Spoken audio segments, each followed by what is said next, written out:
The box came up with the roots. Brass, the size of a bread pan, wrapped in oilcloth, sitting in the hole where the oak had stood. The tree my father planted. The tree I made his memorial after he died. My son's name was scratched into the lid with a nail. Lucas. 10 years ago, Lucas took a chainsaw to that oak, 3 weeks after I refused to lend him money. I decided he had done it for the timber, and I have not spoken to him since. But the box was buried under the tree, which meant somebody put it there long before my son ever touched it. Inside was a photograph I had never seen in my life. My mother, Ruth Cole, holding me on a porch step when I was 6 years old. Taped behind it, a small key with a paper tag. Your father deserves the whole truth. The key fit a hidden drawer in Dad's rolltop desk. Inside was a discharge record from a state hospital, dated 11 months after Mom supposedly left us for another man. Her address was 18 miles from our house. The hospital confirmed the record was genuine. She had recovered, and she had asked to see her children. That is the short version. The long one takes a while. I have got nothing but time now, which is its own kind of joke, because time is the one thing I spent worst. My name is Everett Cole. I am 72 years old. I ran locomotives for 41 years and retired with good hearing in one ear and a pension that pays the taxes on 19 acres outside Moberly, Missouri. I know the sound a wheel makes when the flange is going bad, 3 cars back, in the rain. I built a whole life on noticing small, wrong things early.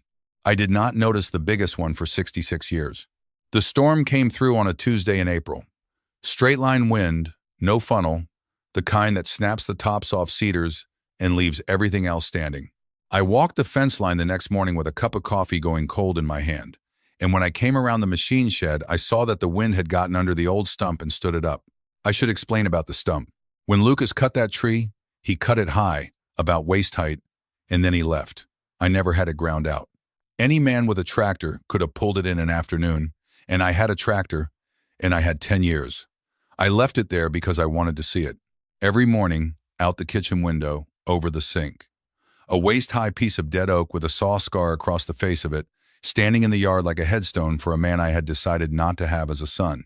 That is the kind of thing you can do to yourself for a decade without once calling it what it is. So the wind pried it over, root plate and all, a wheel of dirt taller than me, and a hole underneath with water in the bottom. And in the side of that hole, wedged under where the taproot had run, something square that did not belong to any tree. I got a spade and went down on the good knee and worked it loose, and it came free with a sucking sound and the smell of cold clay. Oilcloth, tied with baling twine. Under the oilcloth, brass gone green at the corners. On the lid, 5 letters, scratched one at a time by a hand that had to stop and rest. Lucas. I sat down in the wet grass and I did not open it for a long time. Here is what everybody in my family believed, and I want it said plain, because the rest of this makes no sense unless you understand how simple it was. Lucas cut down his grandfather's oak to sell the wood. One sentence. That was the whole story. It held for 10 years, and I was the one who wrote it. My sister Diane repeated it. Lucas's wife at the time believed it, and I think it was one of the last stones on the pile that ended their marriage. Nobody ever asked me for evidence, because I was the one who had been there, and because the thing about a simple story is that people are grateful for it. 3 weeks before it happened, my son sat in my kitchen and asked me to lend him $5,000. He would not say what for. I asked twice. He looked at the table and said it was something he had to do and could not explain yet. And I told him a man who cannot say where the money is going does not get the money. He said, "All right." He said it quiet. And on the 8th of the month, I came back from the co-op at 4 in the afternoon, and my father's oak was lying across the yard with its crown in the fence. And my son was standing down in the roots with a spade, filthy to the elbows. I did not ask him one question. Everything that follows is built on that. He said, "Dad, listen to me," and I said the thing I said, which I am not going to repeat because my sister has heard it enough times, and I took the spade out of his hands and told him to get off my property and not to come back while I was alive. He sat in the driveway a while with his hands on the wheel. Then he left, and the tree stayed where it fell. 66 years earlier, a woman walked out of that same house and left 2 children in it, and my father raised us alone and never asked anybody for a thing. That is what I knew about my mother. That is all I knew. I carried the box up to the kitchen and got the twine off with a paring knife, and the hinges gave without much fight. It was not full. 3 things: a photograph face down, a key taped to a square of cardboard, and a folded sheet of paper that was nothing but a hand-drawn line with a north arrow on it, which I did not understand for another week and a half. I turned the photograph over. I have exactly one memory of my mother's face, and I have never trusted it, because a 6-year-old's memory is mostly a story he tells himself later. In this photograph, she is sitting on our porch step, the second one, the one that still slopes. She has got a boy on her lap in a striped shirt, looking off at something outside the frame the way kids do, and her chin is resting on the top of his head. The boy is me. I know it because I know that shirt. It is in the only other picture I have from that year, the one Dad kept in the front room with him and me and Diane in it, and nobody else. Which meant that for 66 years there had been a second photograph from that summer with a fourth person in it, and it had been in the ground under a tree in my own yard. Taped to the back was a key. Small, flat, brass, the kind that opens furniture and nothing else. Tied to it with white thread was a paper tag, and on the tag, in handwriting I would know in the dark, my father had written 7 words. Your father deserves the whole truth. Not, my son, not, Everett. Your father. Whoever that box was for, it was not for me. It had my boy's name on the lid and my dead father's handwriting inside, and it had been buried under a tree that my son cut down while I stood in the yard and called him a thief. I did not sleep that night. I sat at the table until the light came up with a key in my hand that fit nothing I owned, that I knew of. But I had spent my whole life in that house, and there was one piece of furniture in it that had never once been mine. My father's roll-top desk sits in the front room where it has sat since before I could see over it.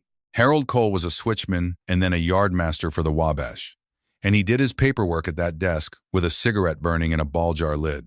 And the rule in our house was that you did not go in the desk, not to borrow a pencil, not to look for a stamp. He died 11 years ago, at 88, in a hospice room in Columbia with the television on for company. I have dusted that desk twice a month ever since and never once gone through it. Even with him dead, some part of me was still 6 years old about it. I rolled the top back at 7 in the morning and started in the pigeonholes, because that is where a man keeps what he wants found. Rubber bands gone to tar, a tin of collar stays, 2 railroad watches, both stopped, both wound too tight, the way he wound everything. No lock, not one keyhole in the whole desk. I went over it twice. Then I got down on the floor with a flashlight, which at my age is a project, and looked at the underside of the writing surface. The box that the pigeonholes sat in ran about an inch deeper than the desk. You would never see it standing up. I only saw it because a locomotive cab teaches you to look at things from underneath. There was a keyhole in the back edge of that box, facing the wall, where you could not reach it without pulling the desk out from the wall, which is the whole point of putting it there. The key went in like it had been oiled last week. The drawer came out about 6 inches, and everything in it was flat, and everything in it was paper. On top was a single sheet, government green, stamped in 3 places, and I read the header 4 or 5 times before any of the words agreed to mean anything. Certificate of discharge, state hospital, patient name, Ruth Ann Cole, and a date. 11 months, near enough to the week, after the summer she left us. Something behind my ribs started to come loose. I put the paper down and stepped back from it like it was hot. Because I knew what I had been told. I had been told it 100 times, in that flat voice he used for facts, the same voice he used for weather and coupler failures. Your mother went off with a man from Kansas City. She is not coming back, and we are not going to talk about her in this house. There is no version of that sentence that ends in a state hospital 18 miles up the road. Ruth Ann Cole. Admitted in September. Discharged the following August. Condition improved. No further inpatient care recommended. 2 physician signatures. One of them so bad it could have said anything. And at the bottom, in the box marked residence upon discharge, an address on North Church Street in Huntsville, Missouri. Huntsville. 18 miles. I have bought fence posts in Huntsville. I have sat in the Dairy Queen in Huntsville with my own son when he was 9 years old, eating a dip cone 40 minutes from the house. Now, here is the part I am not proud of, and I am putting it in because leaving it out would make me look better than I am. My first thought was not, my mother was sick. My first thought was, this is a forgery, and I know who made it. Straight there, no stops. Lucas teaches history in a high school in Columbia. Lucas knows how records look. Lucas is the one whose name is on that box, and a man who will cut down his grandfather's tree will type up a piece of green paper. I built that whole case standing in my father's front room in about 90 seconds, and it held together beautifully. the way a wrong idea always does when you want it. Then I got the phone book because I still have one and called the hospital. People think you can telephone an institution and be handed a person's life. You cannot. I got a records clerk who was polite and in no hurry, and she asked my relationship to the patient, and I heard myself say the word son out loud for the first time since Eisenhower. She asked if the patient was deceased. I said yes. She asked how I knew. I said because there is a cemetery in Huntsville that says so, which was true, and which is a story I will get to, and it is not a good one. She took the record number off the sheet and put me on hold. When she came back, she said the number matched a file they still hold in archive, that she could confirm the dates of admission and discharge as I had read them to her, and that anything past that would take a written request in proof of who I was. I said, "So it is real." She said, "Sir, the document is genuine, yes." I hung up and stood at the stove a while in my sock feet. My father had stood in that same kitchen for 40 years and told me she was in Kansas City with a man whose name he never once bothered to invent. I went back to the desk. Under the discharge sheet was a second document, county seal, and I could see the word guardian in the first line before I picked it up. I picked it up anyway. A man will keep reading long after he knows he is not going to like it. It was an order out of the Circuit Court of Randolph County, dated the same September she went into the hospital, and it ran to 2 pages, and most of it was the kind of language that exists to keep people from arguing about what it means. The part that mattered was in the middle. While the said Ruth Ann Cole remains under care, custody of the minor children Everett Harold Cole and Diane Louise Cole shall rest with the father, Harold Cole, who shall have authority to determine and to limit contact between the said Ruth Ann Cole and the minor children. Temporary, it said that word twice, subject to review upon the patient's release. And I want to tell you what I did with that piece of paper, because it is the closest I came to putting all of it back in the drawer and going out to fix the fence. I felt relief. That is the truth. I read a court order that took my mother away from me, and I felt my shoulders come down because it explained him. My father had not lied for the fun of it. She had been sick, badly enough that a judge got involved, and he was a young yard man with 2 little kids and a night shift, and the court told him he got to decide. He protected us. He kept it from us because you do not tell a 6-year-old the word they used at that hospital in those days. And later, when we were grown, it had gotten too old to say. I had that whole speech ready in about a minute and a half. 66 years of loyalty will build you a very quick defense. So I called my sister because I wanted somebody to hear the good version before it had time to fall apart. Diane is 69. She lives in Macon with 2 cats and a screened porch and more sense than me, and she was 3 years old the summer our mother left, which means she has nothing, not a face, not a voice. She grew up on Dad's version, the way you grow up on well water, without ever once tasting it. I told her about the storm and the stump in the box. She was quiet for a while. Then she said, "Everett, whose name was on it?" I said, "Lucas's." She said, "Well," and then she said something I was not ready for. She said, "That boy asked me about Mom." I said, "When?" She said, "Before Dad died." "A year, maybe 2. He came out to the porch and sat in the good chair and asked me what I remembered about our mother, and I told him nothing, because I do not, and he asked me whether Dad ever said her name after we were grown, and I told him no, not once. Not at your wedding, not at Mama Cole's funeral, not when the church did the 50th anniversary thing and they read all the family names off. Not once in 50 years. I said, "And you never told me?" he asked. She said, "Everett, you had made it very clear that we did not discuss her. You made that clear to me when I was 22 years old, and I have respected it ever since." That landed about where you would think. Then she said, "There is one more thing, and I have never known what to do with it." I said, "What?" She said, "There was a woman who used to come to the house when I was small. I remember a car and a hat. She would stand at the gate and Dad would go down and stand in front of her, and she never came up the steps, not once. And after a while, she stopped coming. I asked him about her once when I was in high school, and he said she was somebody from church and she wanted money. I said, "Do you have a name?"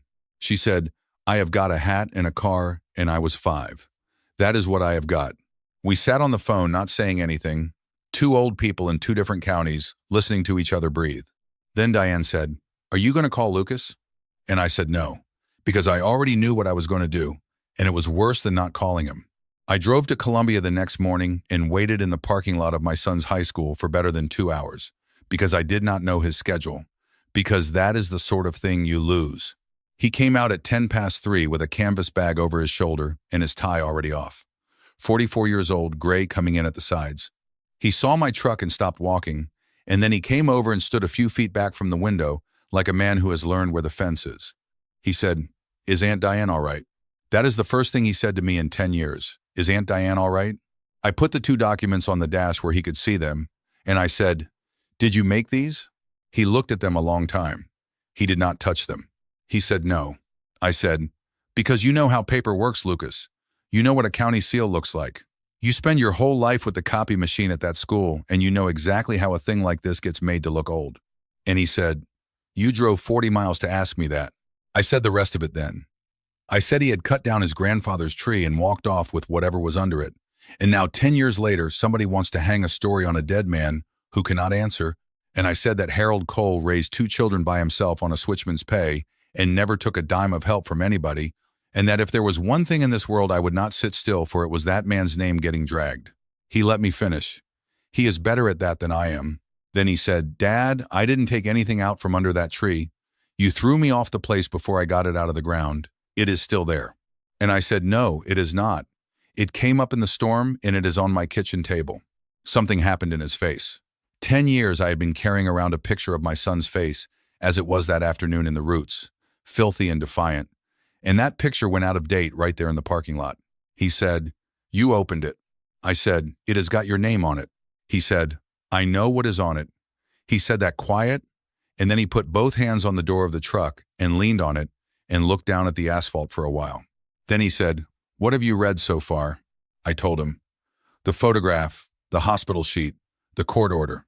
He nodded at each one like a man checking items off a list somebody else wrote. I said, "So you knew?" He said, "I knew a piece of it. Grandpa told me a piece of it, and he made me swear I would not bring it to you as words, because words out of my mouth were never going to be enough for you. And he was right about that, and here we are standing in a parking lot proving it." I said, "So tell me now." And my son shook his head, and this is where I understood I had raised somebody harder than I meant to. He said, "No."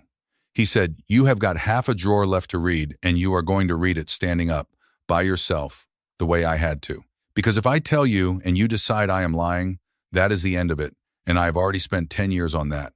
Go home, Dad. Read the rest, then call me or do not." He picked up his bag and he walked to his car.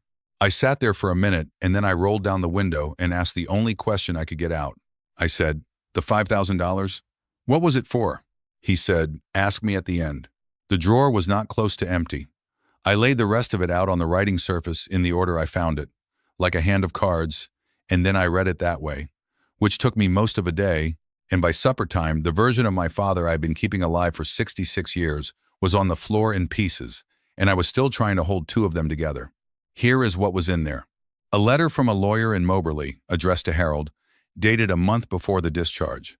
It said the lawyer represented Mrs. Ruth Cole and that his client wished to arrange visitation with her children upon her release, and it proposed a Saturday, supervised, at a place of Harold's choosing. A letter from a doctor at the hospital, on hospital paper, dated 3 weeks before the discharge.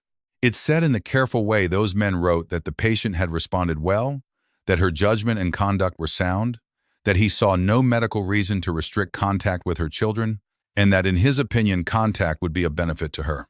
A carbon copy of Harold's reply to the lawyer. My father typed with 2 fingers on a machine that dropped its lowercase e. I would know that letter anywhere. It is 4 lines long. It says that the court gave him the authority, that he intends to exercise it, that the children are settled and doing well, and that further correspondence should be directed to nobody because he did not have a lawyer and was not going to get one. A second court filing, 6 years later. 6. By then I was 12. In it, my father asked the court to make the temporary arrangement permanent, on the grounds of abandonment, on the grounds that the mother had made no meaningful contact with the children in 6 years. She had made no contact because he had spent 6 years refusing every letter that lawyer sent. There were 9 of them in that drawer, all opened, all kept. That is the piece I could not get around. He kept them. A man who wants a thing gone burns it in the barrel behind the smokehouse, and we had a barrel, and I have burned things in it myself. He kept every letter that woman's lawyer sent him in a drawer nobody could reach without pulling the desk off the wall for the rest of his life. I have thought about that more than almost anything else in this. I think he kept them the way you keep a bill you are not going to pay. The last thing in that stack was not a document at all. It was a plain envelope, soft at the corners from handling, and it had one word on the front in his handwriting: graduation. There were 3 photographs in it, and not one of them was taken by my father. I knew the setting of the first one before I knew what I was looking at. The gymnasium at the old high school, the double doors, the concrete steps with the pipe rail, a line of boys in gowns squinting into the afternoon. Second from the left, 18 years old, ears out to here, is me. Whoever took it was standing a long way back, past the sidewalk, out past the chain link where the parking was. You can see the fence in the bottom of the frame, out of focus, a gray blur across the whole picture like a scratch. She had taken it through the fence. At the right edge, half out of the frame, there is the shoulder and the hat of a woman in a light-colored coat, turned toward the steps. On the back, in pencil, in a hand that was not my father's and not anybody's I had ever seen, it said, E. Graduation. Alma took it. This is as close as we could get. R. R. The second photograph is a church on Sunday morning, from across the street with a wedding coming out of it. My wife's dress. My hand on her arm. The third is the Moberly yard from the public side of the fence on the day I got my card, standing up in the cab of a diesel with my hat pushed back. A photograph any stranger could have taken from the gravel lot, and somebody did. They were dated on the back in the same pencil. All 3 had come to my father in the mail, and I found the envelope for 2 of them further down, and it had a Huntsville postmark and no return address. So here is the arithmetic that I did standing at my father's desk, 66 years late. My mother stood out past a chain-link fence in the parking gravel and watched me graduate. She stood across the street from a church and watched me get married. She stood in a gravel lot at the north end of the yard on the day I first put my hand on a throttle, which was the best day of my life until my son was born, and she took a picture of it, and she mailed the picture to the man who was telling her children she had forgotten they existed. And that man opened the envelope, and he looked at the picture, and he did not burn it. I went out on the porch. It was full dark by then, and cool for April, and everything smelled like cut wood because the wind had put half the cedar row down, and I had been running a saw all week without thinking once about what a saw sounds like from a driveway. I stood out there and I said, out loud, the same way I say most things now, I said, she was at the fence. The drawer only came out 6 inches. There is a wooden stop screwed to the underside of a drawer like that. And I know because my father taught me how to build one, and I got a screwdriver, and I lay down on the floor of the front room at 72 years of age and took it out. The drawer came all the way. There were 2 more things at the back of it, pushed in where nobody reaching blind would ever feel them. The first was a packet of paper stubs about an inch thick, held with a rubber band that had welded itself into the top one. Postal money orders. Receipts, the payer's copy, which is a thing you keep only if you are the one who cashed it and you are the kind of man who keeps everything. The first one was $9. $9 made out to Everett Cole, purchased at the post office in Huntsville, Missouri, dated in November, 3 months after she came out of that hospital. They ran monthly. Not a gap I could find. After a few years, the amount goes to 14, and later on to 22, and there are 61 of them in that band. A little over 5 years of a woman's life laid down in an inch of paper. And on the line where the sender writes what it is for, on almost every one of them, 3 words in that same pencil hand. For the children, I sat with those a long time, because I remembered the money. I remembered it as a fact of our childhood, the way you remember which chair was Dad's. Twice a year there would be a little more than there was supposed to be, and one of us would get a coat that fit. And once I got a trumpet, second-hand, with the lacquer gone off the bell, and I played it badly for 2 years and loved it. When Diane asked where the trumpet came from, my father said the relief fund at the lodge takes care of railroad families. He said there are people in this world who give money to children who have got nobody. He said it in a way that made you feel a little ashamed, so you did not ask twice. We were not children who had nobody. We were children whose mother bought them a coat from 18 miles away and paid for it and had her name taken off it before it got to us. I could not stay in that house.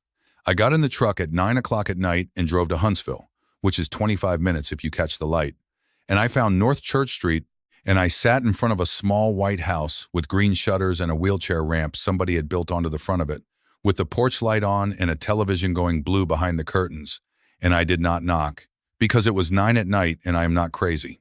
I went back the next morning at 10 and knocked, and the woman who came to the door was about my age, and I told her who I was, and I watched her put it together. Her name is Bernice. Her mother was Alma Peterson, gone better than 30 years now, and Alma had been my mother's neighbor for most of her life. Bernice let me stand in her kitchen and told me things in the flat, careful way people use with a stranger who has shown up asking about the dead. Ruth Cole worked at the shoe factory until it closed, and then she cleaned at the school. She rented the back half of the house next door for years and then bought it. She never remarried. She sang alto at the Christian church, and she was not very good, but she was loud, which Bernice said is worth more in a small choir. She grew tomatoes she could not keep up with and left the extras on porches without knocking. I asked, did she talk about her children? Bernice said, Mr. Cole, she had 2 photographs on the wall by the door, a boy and a girl, and they never got any older, and nobody in this town ever asked her about them twice because the first time was enough. Then she said, my mother drove her up to Moberly a few times. Ma never told me what for. She'd get back late and not want her supper. I said thank you, and I got out to the truck before I did anything I would have to apologize for in front of a woman I had just met. The second thing at the back of that drawer was a business envelope, sealed, and on the front my father had written the date he wrote it, which was 2 years before he died, when he was 86 years old and still walking to the mailbox. There was a notary stamp across the flap. Charlotte Reeves, Abstract Office on Reed Street, a woman I have known since high school and who is still alive, and who told me later, when I asked, that Harold Cole came in on a Thursday, signed something with his hand shaking, would not let her read a word of it, paid her fee, and went out and sat in his car for 20 minutes before he drove away. Inside were 3 pages in his handwriting. I am not going to read you all of it. Some of it belongs to me, but I will give you what a person needs. It starts, to whoever opens this, and if there is any justice in the way I have arranged things, it will be my grandson Lucas, because I have not got the nerve to hand it to my own boy. He wrote that Ruth got sick after Diane was born, and that it got worse over 3 years, and that there was a night in September that he would not put down on paper, and that the doctor and the judge and his own fear all moved in the same direction, and it was done inside of a week. He wrote, I told Everett she went off with a man. I said it the first time because he was 6, and I could not say the other thing to a 6-year-old, and I have thought about that for a long time, and I still do not know a better lie for a boy that age. I would like the record to show that much for me. Then the next paragraph. But she got well. They sent me a letter that said so, and I have kept it. And I did not let her come, and I want to put down truthfully why. Because the reason I gave the court was not the reason. I was afraid she would take them. She was their mother, and she was well, and I was a switchman working nights with a woman down the road watching them, and any judge in this state would have looked at the 2 of us and known which one of us was the house those children belonged in. I could not carry that. I would rather have been the one who stayed than be right. And then, further down, the part I have read more times than is good for me. Everett worshiped me for it. That is the worst of it, and I want it written. Every year of his life he thought better of me because of what I had supposedly done alone, and every year I let him, and by the time he was a grown man it was too big to put down. A lie will grow to whatever size you feed it. I fed this one for 50 years, and it got bigger than me. Ruth is dead now. She died up at Huntsville, and my son did not go and did not take the little bit of money she left him, and he did not go because of me. I did that too. On the last page, I have asked Lucas to be the one. He is a better man than I was at his age, and he will do it right. There is a box under the oak at the north corner of the yard, the tree I set the year Everett was born, and it has got the key in it, and this is where the key goes. Lucas, do not tell him with your mouth. He will not have it from you. Make him hold the paper. The date, his signature, the whole of it, Harold Everett Cole, the way he only signed on things that mattered. And under the notary stamp, in pencil, added later, in handwriting that had gotten worse, I am sorry, son. I ran out of nerve twice, once in the fall of that year and once every day after. I called my son at 6 in the morning, which is a thing you do when you have not slept and have stopped noticing that other people have. He picked up on the second ring. He is a teacher. They are all awake. I said, I read it. He said, all of it. I said, there was an envelope at the back with a notary stamp on it. And my son, 44 years old, a grown man with a mortgage and a divorce and a job he is good at, made a sound on the phone I had not heard out of him since he was a boy with a broken wrist. Then he said he would come out Saturday. He came at 9 and did not come in the house. He walked out to the hole where the stump had been and stood looking down into it with his hands in his jacket pockets. And I went and stood next to him, and neither one of us said anything for a while, which is a thing this family has always been able to do together. Then I took the folded sheet out of my shirt pocket, the third thing that had been in the box, a hand-drawn map. The house, the machine shed, the fence line, the tree, a north arrow, an X on the north side of the trunk with a note beside it. 2 feet down, under the big root, wrapped. Lucas looked at it and said, "He drew me one of those too." Same lines. He drew it twice so there would be one in each place. Then he told me about the hospice room, and I'm going to give it to you the way he gave it to me, because he has had 11 years to get the words right and I have not. Grandpa called him on a Tuesday and asked him to come alone. That was the word he used, alone. Lucas drove down after his last class, and Harold was sitting up with the map already in the drawer of the bedside table, and he made the boy shut the door. He said, "When I am gone, there is a box under the oak at your dad's. It is yours. I put it in the ground myself in October with a post hole digger and a mattock, and it took me 3 days, and I had to sit down every 20 minutes, and I have never been prouder of anything I have done with my hands." Lucas said, "Why not just tell him?" And my father said, "Because he will not have it. Not from you and not from me. Everett has got me up on a shelf, and if I reach up and take myself down off of it with my own mouth, he will decide I have gone soft in the head, and then he will have a reason not to look, and he will use it. He has to hold the paper. He has to be the one that finds it." Then he said the last thing, which Lucas told me sitting on my tailgate with his hands between his knees. He said, "And do not do it while I am alive. I have not got the nerve to be in the room for it." He died in the fall. Lucas waited a year. I asked him why a year, and he said, "Because I was hoping you and I would get to a place where I could ask you for the shovel." That is what the $5,000 was. He had tried it with a spade first. He came out twice while I was at my Wednesday thing at the church and worked at that root with a bar and got nowhere. Because you cannot reach the taproot of a live oak that size without going through the root plate, and a man who cuts the root plate out from under a tree cannot stand there afterward and say he did not take it down. So he priced it out with a tree outfit in Columbia. Crew, crane truck, a low boy to haul it off, and a place to put it. $5,000 and change.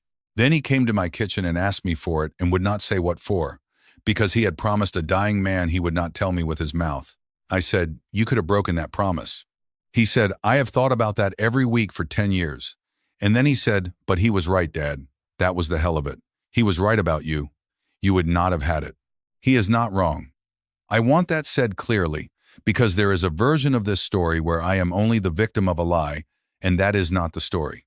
I was the enforcement. 66 years, I was the one who made it stick. My sister could not say our mother's name in front of me. My son could not ask a question about her without getting a look. My father built the wall, and then he got old and tired inside it, and I was the one who kept it painted. The morning after I ran him off, 10 years ago, Lucas hired the crew anyway. Not to take the tree was already down. To take it away, cut into sections, and put it somewhere it would not rot. He drove me to Columbia that afternoon to show me an industrial yard off the highway, a long metal building, and my son has a unit in it with a roll door and a padlock that he pays for out of a high school teacher's salary. $140 a month.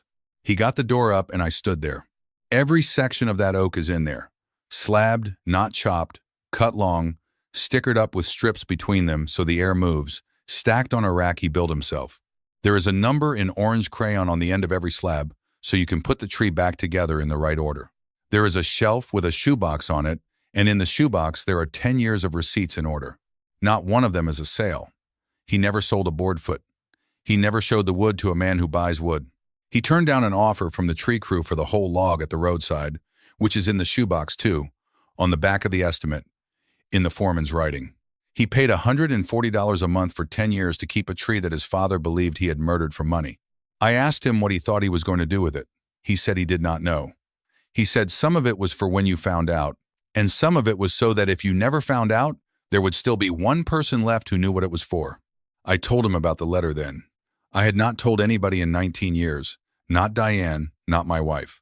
19 years ago, a lawyer in Huntsville sent me a letter saying that Ruth Ann Cole had died at 77, and that there was a will, and that it left her house and what was in her savings to be divided between her son and her daughter.